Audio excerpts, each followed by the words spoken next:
अस्सलाम वालेकुम बिस्मिल्लाहिर्रहमानिर्रहीम। मैं हूँ मिसेस कौसर और आप देख रहे हैं मेरा YouTube channel Mrs Kausar channel. आज जो मेरा मौजू है वो है पुरतशद्दुद फिल्में या तजस्सुस से भरपूर फिल्में बच्चों के जहनों पर किस तरीके का असर डालती हैं। अगर हम मुख्तलिफ उम्र के बच्चों को लेकर वीडियो फिल्मों की ऐसी दुकान पर लेके जाएं जहां हर किस्म की फिल्मों का स्टॉक मौजूद हो, तो इन फिल्मों के पोस्टर पर नज़र डालते ही हमें हैरत अंगेज़ तस्वीरी नमूने नज़र आएंगे। अब अगर कोई बच्चा इंतहाई हसास है तो वो तशद्दुद और फसाद के इन मनाज़िर को फ़ौरन रद्द कर देगा या खुश होकर कबूल कर लेगा, या दोनों असरात भी पड़ सकते हैं।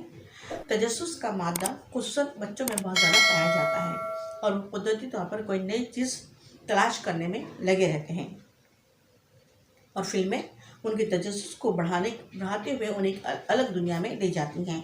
आजकल के बच्चे तकरीबन रोज़ाना फिल्में देखते रहने की वजह से अपनी मासूमियत और बचपन के मासूम कुदरती खेलों से महरूम होते जा रहे हैं, जिनसे उनकी ना सिर्फ उनकी जिस्मानी बल्कि ज़हनी नशोनुमा पर भी बहुत ज़्यादा असर पड़ रहा है, जो कि अच्छा कतई नहीं है बल्कि बुरा असर पड़ रहा है।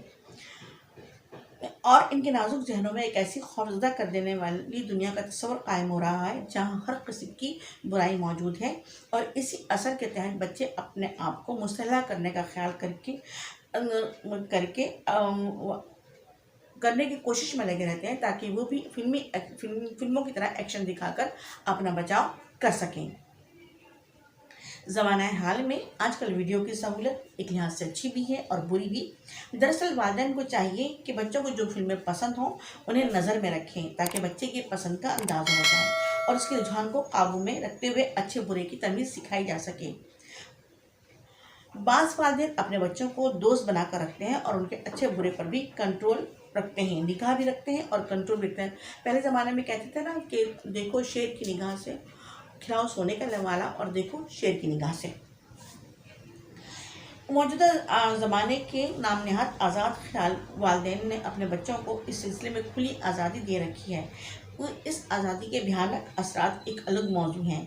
किसी ज़माने में फिल्मों का म्यार इस बात पर परखा जाता था कि कितने लोग उसे पसंद कर रहे हैं, और उस ज़माने में लोग उन फिल्मों को ही देखते थे जो म्यार रखती थीं। एक ख़ास जो सोशल फिल्में हुआ करती थीं जो माशरे की बुराइयों को उजागर करके उनको ख़त्म करने का हल बताया करती थीं, वो फिल्में पसंद की जाती थीं। यानी जिनमें माशरे की किसी खराबी की निशानदेही करते हुए उसमें इस्लाही जज्बे को भी दिखाया जाता था। लेकिन आज हज़ारों तजारती फिल्मों के मार्केट में आ जाने का मकसद सिर्फ पैसा कमाना है, और अब हक़ाइक़ को देखने का या दिखाने का अंदाज भी बदल गया है, और इसी गलत अंदाज ने हमारी नई नस्ल को एक खौफनाक रास्ता दिखा दिया है।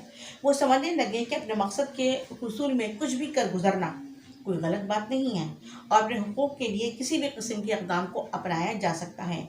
गोया 90% फिल्में सिर्फ तफरीह के नाम पर जराइम और तशद्दुद फैलाने का मौजिब बन रही है, जिनसे हमें अपने बच्चों को दूर रखना चाहिए और बच्चों के हमें जहनी ख़यालात पर असर अंदाज होकर उनको जो है सही रास्ते पर लगा देना चाहिए। ठीक, इंशाअल्लाह फिर मुलाकात होगी। अल्लाह हाफ़िज़।